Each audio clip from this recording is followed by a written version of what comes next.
Mga kasayan, mag-unbox tayo ng infrared bulb socket o yung mga induction na intelligence.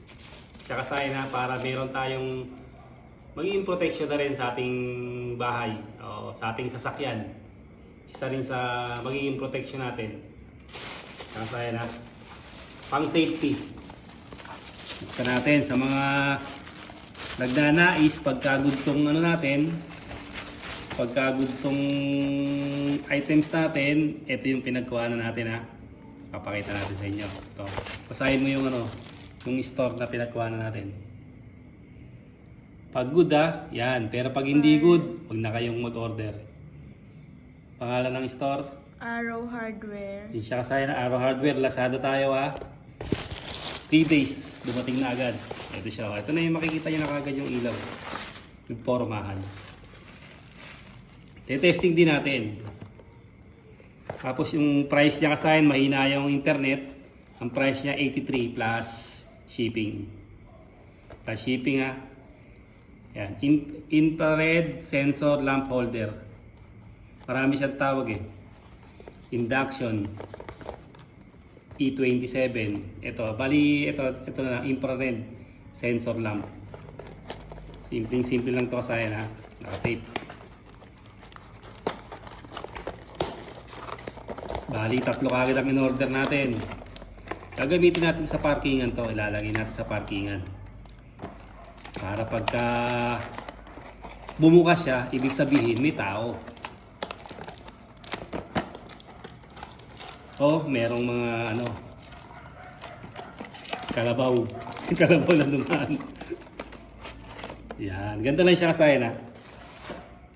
Okay, ito siya ha. Ayun yung kanyang sensor. Tapos, ito yung meron siyang lipatan eh. Basahin mo nga to. Kung ano yung nakalagay doon. Yan sa may dalawang gilid. Sukan mo mabuti para titignan Wala natin. to, drawing lang. Drawing lang. Walang nakalagay na seconds. Kasi ito yung na-adjust nila kung 16 seconds o 300.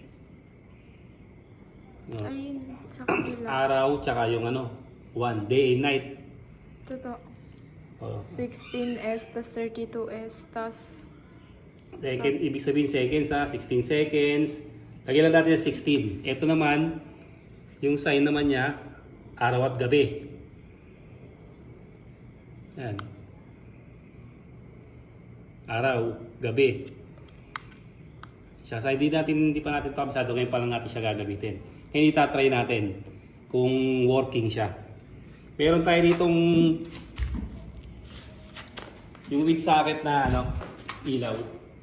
Kabitan ng ilaw. Try natin ha. Pag kinabit natin to, naksak natin, ayun siya, iilaw siya. Pula tayo dito.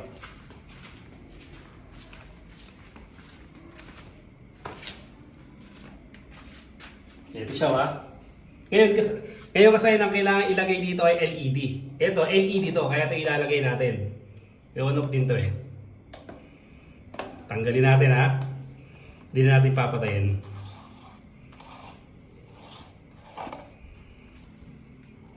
Tapos, ilalagay natin to.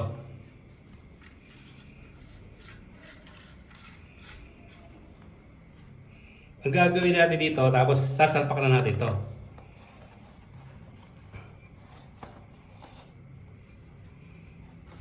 Tapos nakalagay tayo sa 16. Umilaw na siya ngayon ha. Alis muna tayo. Tingnan natin kung mamatay. Nakaset sa 16 seconds. Alis muna tayo. Tingnan mo yung 16 seconds yan ha. Tapos natin yung 16 seconds, tingnan natin yung mga ito. Yung mga nakalagay. Ito, basahin mo itong Ayan, ikaw na magbasa. ito ta. Specification, no? Power source AC 100 to 65 volts. Ibig sabihin ng AC, alternating current siya. Ganun yung kuryente natin sa bahay. 100 volts hanggang 265 volts. Next. Power frequency 50 to 60 Hz. Tapos, Rated load 200 watts. E27. yung pangalan niya, E27. Next. Incandescent lamp plus energy saving lamp. Okay. Energy saving lamp kasi pagka meron lang siya na-detect, saka lang siya iilaw. Detection range 360. Yan, 360 ka sa na, kahit sang area, pakaliwa, pakanan, padiretso, patras, madedetect niya. Detection distance 3 to 6 m. 3 to 6 meter yung distansya niya. Time delay 30 seconds. 10-30 seconds. Ambient light 3 to 2000 lux. Adjustable. Working temperature 20 negative 20 plus 40 C. 40 degree. Installation height 2 to 3.5 meters. 2 to 3.5 meters. Mataas na yun. Yung paglalagyan natin. Yan yung kasaya na yung mga ano niya, bali tipid sa ano.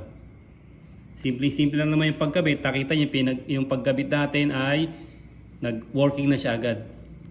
So after installation of the sensor, connect with lamp. Then you could test it. Okay, ngayon naka 16 seconds na rin tayo. Pumunta na nga ito kung magbubukas. Kung gagana.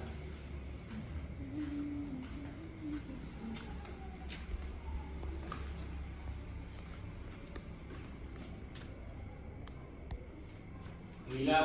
Apo. Labas ka na. Labas ka na, tapos ilalabas natin siya.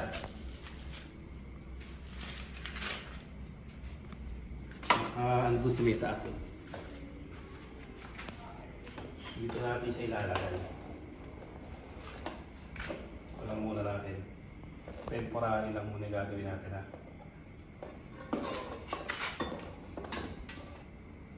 Siyempre kasi sa mga parkingan natin, para ang alam nila may tao kasi ilaw eh. Hindi naman lahat alam nila yan eh.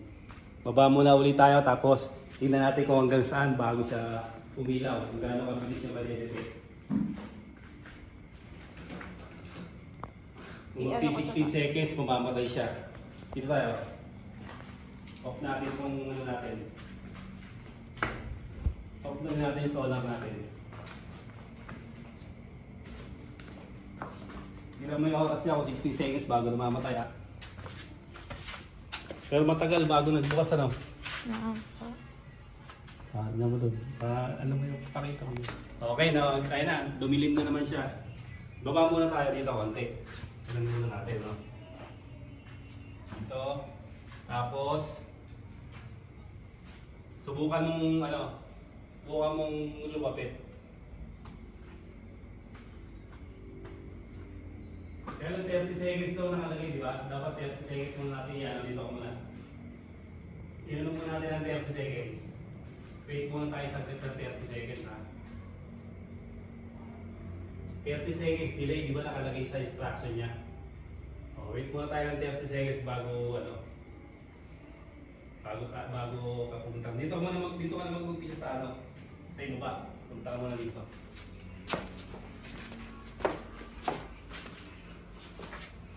So, takpo dun sa 30 seconds tayo. Tansyahin mo ha kung may 30 seconds na.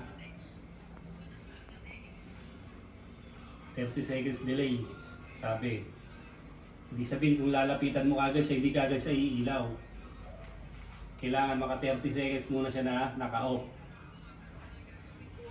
Kasi sa pagkakaintindi natin sa nakalagay sa kanya na yung instruction.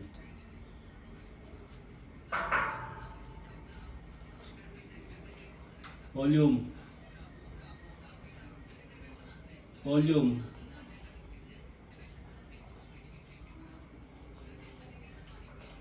Okay, may 30 na tayo. Naka 30 na tayo. Sige, lapitan mo na.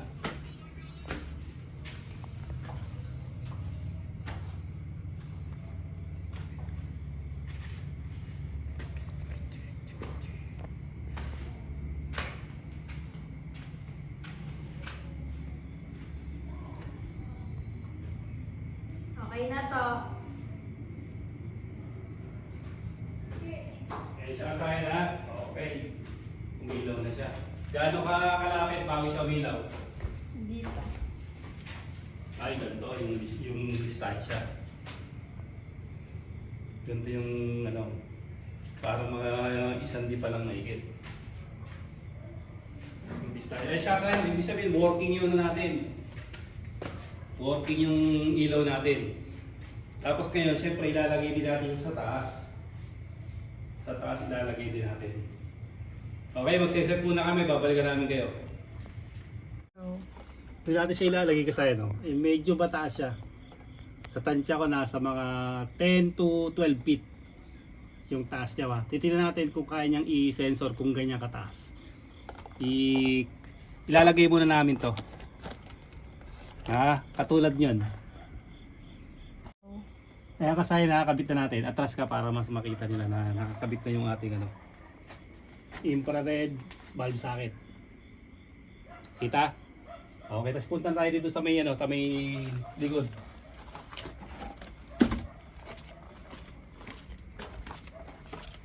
Okay, pagpunta natin dito muna tayo sa likod, ha.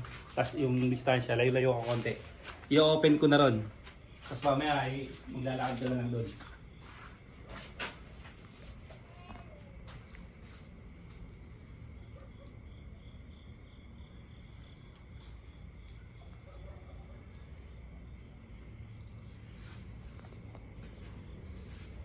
Okay, na-i-open na natin. Open na natin, tapos dito ganito yung layo. Bali hindi pa siya ha. Kita doon sa may taas. Medyo mataas tayo para malaman natin yung distansya kung ilaw siya. Okay, sige, punta ka na. Nasa 10 to 12 feet yung kinabitan natin.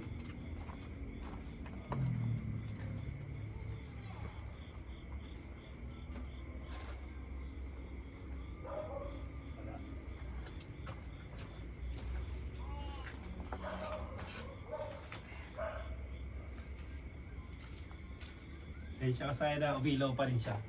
Tapos diretso muna tayo doon. Umilaw siya pero hindi kaagad siya nag-iilaw.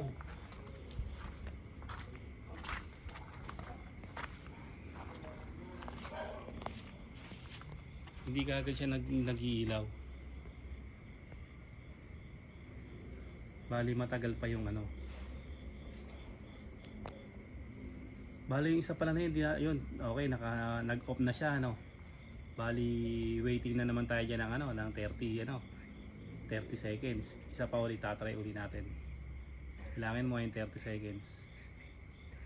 Hindi siya kagad umilaw.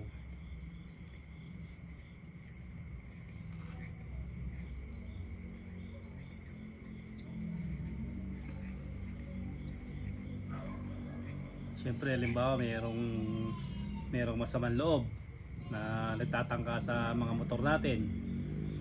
Isipin niya na may tao pagka nakita niyang biglang umilaw. Ibig sabihin, ang alam niya may nagbukas ng ilaw. Dahil hindi naman niya basta malalaman na naka infrared bulb socket.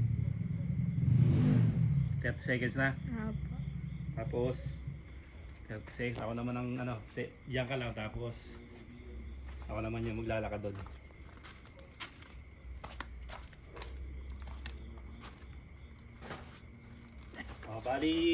Balik sa dito pa lang umilaw na siya. Dito pa lang tayo.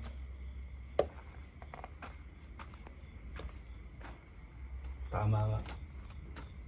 3 to 5. Mga 3 feet na to. 3 to 3 to 5 feet. Tapos namatay na siya. Ibig sabihin working yung ginawa natin sa akin. Pero hindi kagad siya kasi delay siya ng 30 seconds. Pero rin pala, mabilis din pala agad ang umilaw. pagka detect sa atin at saka ulit tayo pagka wala.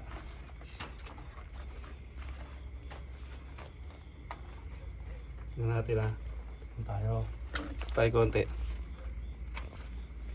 Ibig sabihin kanina kahit nandun ka mamamatay siya. Mamamatay siya basta nag 16 seconds. Naka 16 din tayo ng setup ha. Isa yung pagdamatay tapos may lalapit na agad tayo. Okay na pala. Ma-automatic pala kaagad siya na mabuboy. Pero kahit nandito naman tayo, Ilalim niya. sa ilalim niya, bawa na sa ilalim niya.